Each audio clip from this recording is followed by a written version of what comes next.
আপনি কাকে ধোঁকা দিচ্ছেন? পৃথিবীকে, মানুষকে, নাকি নিজের আমাকেই প্রতারণা করছেন? একটু থামুন। আজকের কথাটা বাইরে কারোর জন্য নয়, এটা আপনার নিজের জন্য। মানুষ ভাবে সে অন্যকে ঠকাচ্ছে, অন্যকে ধ্বংস করছে, অন্যের সাথে অন্যায় করছে, কিন্তু বাঙালিয়ানা আধ্যাত্মিক দর্শন বলে মানুষ আসলে কারোর সাথে কিছুই করে না, সে নিজের সাথেই সব করে। এই 5টি শব্দ ধোঁকা, প্রতারণা, অন্যায়, ধ্বংস, অনিয়ম, এগুলো কোনো বাইরের জাল নয়, এগুলো আপনার নিজের তৈরি অদৃশ্য ফাঁদ। আপনি বলেন আমি ঠিক আছি, আমার সমস্যা নেই, কিন্তু ভেতরে ভেতরে জানেন সব ঠিক নেই। এই যে নিজের সত্যকে ঢেকে রাখা, এটাই সবচেয়ে বড় ধোঁকা। আপনি অন্যকে না, নিজেকেই অন্ধ করছেন। প্রতারণা শুধু টাকা বা সম্পর্কের না, সবচেয়ে বড় প্রতারণা হলো নিজের সময় নষ্ট করা, নিজের ক্ষমতা অপচয় করা, নিজের দায়িত্ব এড়িয়ে যাওয়া। আপনি জানেন আপনি কি করতে পারেন, তবুও করেন না। তাহলে বলুন আপনি কাকে ঠকাচ্ছেন?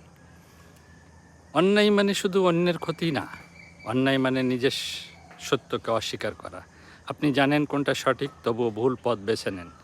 এটাই আত্মার বিরুদ্ধে বিদ্রোহ। বাঙালিয়ানা দর্শন বলে যে নিজের সত্যের বিরুদ্ধে যায় সে কখনো শান্তি পায় না। ধ্বংস একদিনে হয় না, এটা ধীরে ধীরে হয়। প্রতিদিন একটু অলসতায়, প্রতিদিন একটু ভয়, প্রতিদিন একটু অজুহাত। এই ছোট ছোট জিনিসগুলো এক সময় আপনার স্বপ্ন, আপনার শক্তি, আপনার সব কিছু ধ্বংস করে দেয়। অনিয়ম শুধু রুটিন ভাঙা না, এটা আপনার জীবনকে দিশাহীন করে দেয়। কোনো লক্ষ্য নেই, কোনো শৃঙ্খলা নেই, কোনো স্থিরতা নেই, তখন আপনি চলছেন কিন্তু কোথায় যাচ্ছেন জানেন না। একটা সময় আসে, মানুষ যখন থামে, নিজেকে জিজ্ঞেস করে আসলে আমি কি করছি, আমি কাকে হারাচ্ছি, আর তখন সে বুঝতে পারে সে কখনো অন্যকে হারায়নি, সে নিজেই নিজেকে হারিয়েছে। আজ আপনার সামনে প্রশ্ন, আপনি কি এখনও নিজেকে ধোঁকা দেবেন?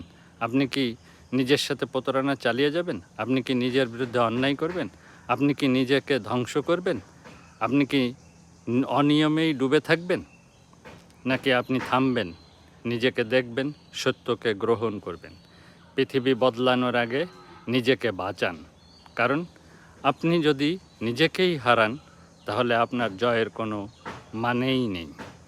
তো বিষয়টি আপনারা খুব লক্ষ্য করে শুনে ভেবে দেখবেন, আপনাদের বিবেক, বুদ্ধি, প্রজ্ঞা, জ্ঞান, শক্তি দ্বারা, যে কী করণীয় নিজের জন্য। ধন্যবাদ, ভালো থাকবেন।